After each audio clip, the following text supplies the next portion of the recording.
السلام عليكم ورحمة الله وبركاته وشما أركفوني ورمي من تبرا أردفتن اللي جرتو سنين جدا أرمي فاميليني أرمي فاميلينا دوان توكو قبتي سنين دفتي جرتي مال قبتي دفتي أرمي فاميلي جتين كيسنين ولو أرمي فاميلين وان بريدا وان كيستو شمركي نفيدو دندو وان بريدا تكن قبتي سنين دفتي جرا فيديو ورابو سنين رابدي جرا لايف سينو توري كنافون أو فلشا السنين جدا أبولي كيا وان السنين ورابو كنا حراف سيران ترتيب يساتي نتفيد ابنان بايتو كو اسم فيد جدين عمنا سيران اتفيد ما السنين جدا مال قبتي دفتيو جتاني لا هنا قبتي السنين دفتي جرا faayidaan hinna akkuma beekamu rifeensa keenyaaf baay'ee barbaachisaadha. Obboleeyyan kiyya itti fayyadama hin ceemina isiniin jedha.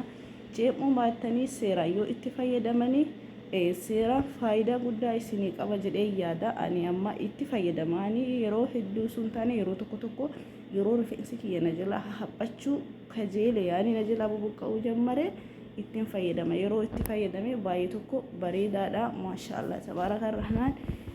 Asumaanu itti fayyadamaa isiniin jedha. Isa bukeessuu deema akkamitti akka bukeessu wajjumaan haa ilaallu. Waan qopheeffadhe kana hunda laalaa. Tokkoffaa irratti shunkurtii jechaadha. Shunkurtii diimaan kun baay'ee bareedaadha.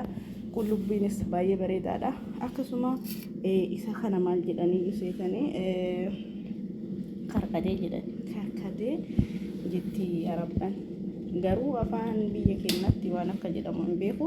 Kuni amma hundee diimaadha. Namni hundee diimaa wallaalee hin jiru. Baay'ee tokko bareedduudha. Akkasuma shaayiidha jechaadha. Shaayii barbaadda itti fayyadamuu barbaaddu. An garuu lachuu qopheeffadhee jira jechaadha. Isa boodaraatii fi kaanillee qopheeffadhee jira. Bukeessuu deema amma. Bukeessuu deema na wajjin.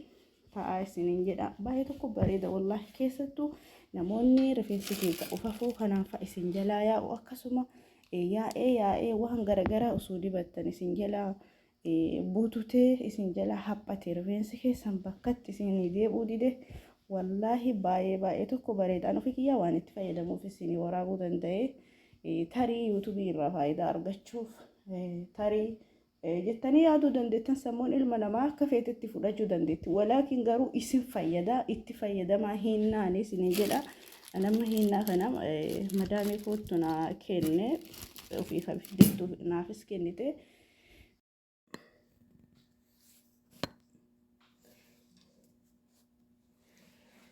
Hayyee akkuma isin jedhe isa kana baala shaayiiti. Kan biraa kanas yoo barbaaddan itti fayyadamuu dandeettu. An garuu waan jiruuf itti fayyadama. Maaliif baay'ee bareedduudha waan ta'eef jechaadha. Inni kan biraa qullubbii akkanumaan itti kaa'u osoo hin taane gogaa isaallee irra dhiistanii itti fayyadamuu dandeessu. Qullubbii xiqqishuu mummurtanii itti fayyadamuu dandeessu. Inni kan biraa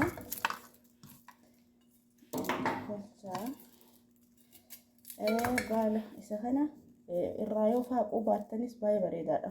Gogaan isaa kun wasaka gubbaa irraa fuutanii kan keessaa kana muluu isaa irraa faaquu yoo baattanii baay'ee bareedaadha. Murree garaa isaa adda baasne akka sabatti bishaanii wal fudhatu goonee jechaadha. Itti faayanna akka bilchaatu waliin.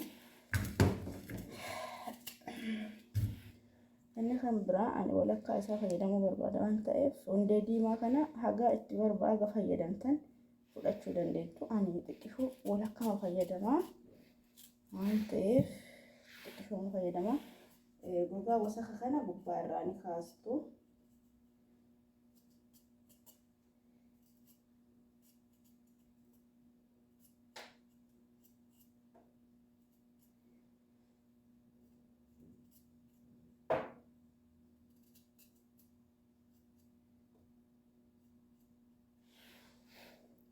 Akkaataa wasaka isaa kanarra kaastanii xixiqqeessitanii akka dhangaan isaa bishaan wajjin bahu godhuu dandeessu. Kan biraa isa kana Ini kan beralih ke dagat dengan ini. Isa kana yoo qabatte akkata isaa kana keessa hin jiraate isa kana itti fayyadamuun dagatina maankaa tokko inni kan biraa roozmarii kana waan kana yoo akkata isaa jiraate itti fayyadamuun dagatina baay'ee tokko bareedaadha. Isa kana jechaadha maankaa tokko itti fayyadamuun dagatina.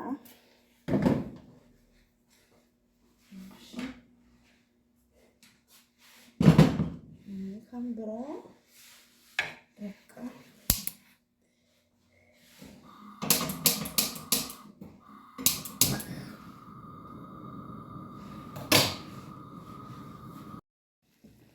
inni kan biraa maal isin jalaa dagadhe habba soodaa fi qorunfudii fi abba soodaa kan daganne qorunfudii fi abba soodaa amma itti dabalee jiraan akkasuma qimamii shaahii itti dabaladha baay'ee tokko bareeda kun amma abba soodaadha itti dabalee jiraan waan dagadheef boodarra isin waraabuu danda'e kaameraa jechaadha abba soodaa fi qorunfudii illee baay'ee tokko bareedaadha waan ta'eef itti fayyadamaa isiniin jedha.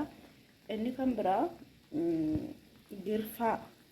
girfaa jedhanii afaan biyya arabatti qimamii shaayii jechaadha. Isas itti fayyadamaa walitti affiltan kana guutuu akkanatti taphata kaakun wayil akkanatti maashaallah kun ganaa hanga akkanatti wal fudhatuu fi seeraan baay'ee tokko barbaachisaadha wallahi baay'ee tokko seeraan itti fayyadamnaan keessattuu namoonni rifeensi keessan akka wayii isin jalaa ta'e rifeensi keessan isin jalaa bututu akkasuma isin jalaa qorucci jedheetu akka rifeensa irraa kennaa warra Itoophiyaa jedhamu san ta'u seeraan itti fayyadamtani baay'ee tokko bareedaadha inni kun ceemuu dhabdanii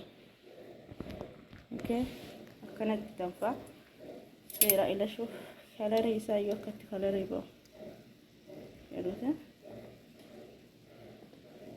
haga dhangaan isaa ganaadha amma gana dhangaan isaa xiqqaate daqiiqaa 10 yoo ibiddarra keessanii dhangaan isaa kun agatti bilchaatuufi akkasumatti dhiistanii jechaadha maaliif akka wanni adda addaa waliin sirriitti bilchaatuufi.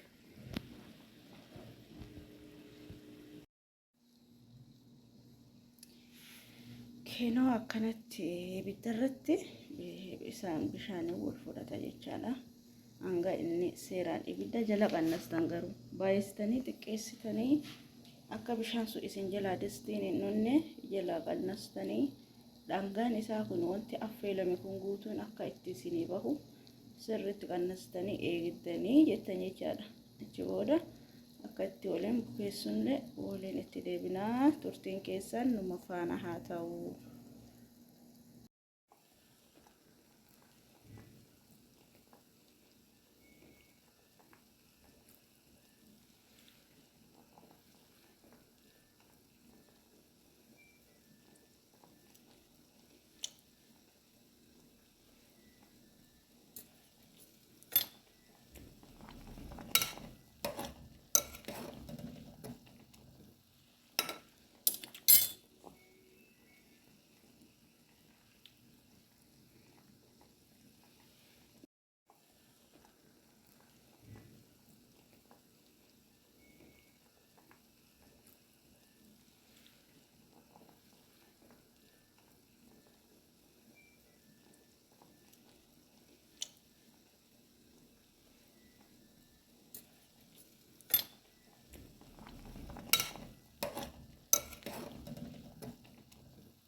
Deebinee dhufnee jirra waan dhangaa isa keessa bilchaatee hafee adda baafachuudhaaf wayni biibanna isin ammoo turtiin keessan nu wajjuman haa ta'u isiniin jedha waa'ee tokko bareedaadha innaa bukeessuu deemna akkamitti akka bukeessuu wajjuman haa daawwannu maal akka itti dabaluu qabnullee boodarratti illee maal wajji akka bukeessuu qabnullee boodarratti illee walumaan haa daawwannu turtiin keessan nama faana haa ta'u isiniin jedha. Kamera awan ittiin dhaabsifatan san waan hin qabne na fulsaa tokkoffaa irratti kallee hin qopheeffannaa. Kallee tokko qopheeffadheen jira.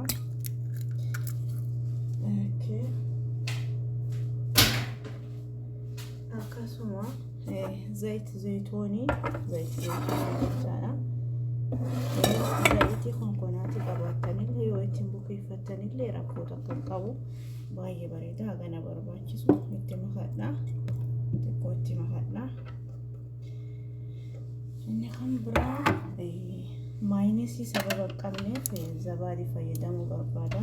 Zabaadiillee mankaa tokko itti fayyadamtanii nama sababa wanni hin qabneef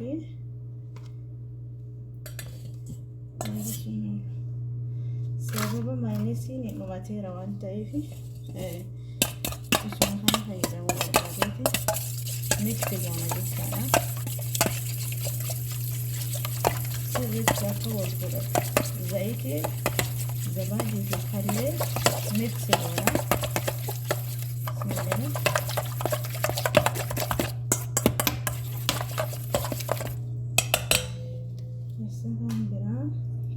Bishaan asii hin biibannaa.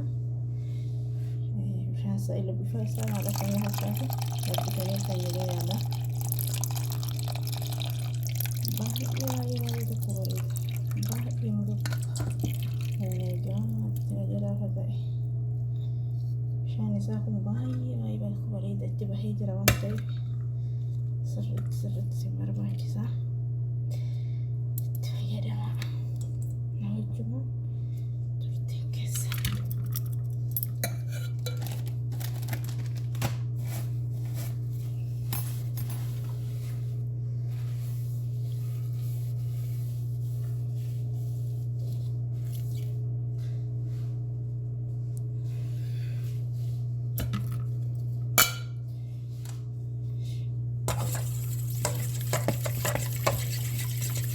Argitanii to'an maal akka inni fakkaatu bifa isaa.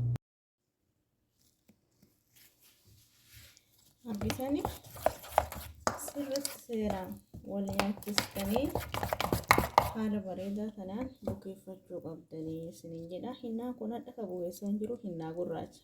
Gaafa hinnaa diimaa isinii fidee bukeessu hinnaa madiinaa gurraachaa fi diimaa argachuu dandeettu. Ani garuu kan jaaladhu diimaadha. Hadhamee gurraacha kana jarrabeen laala jedhee hinnaan diimaan illee baay'ee tokko bareedaadha.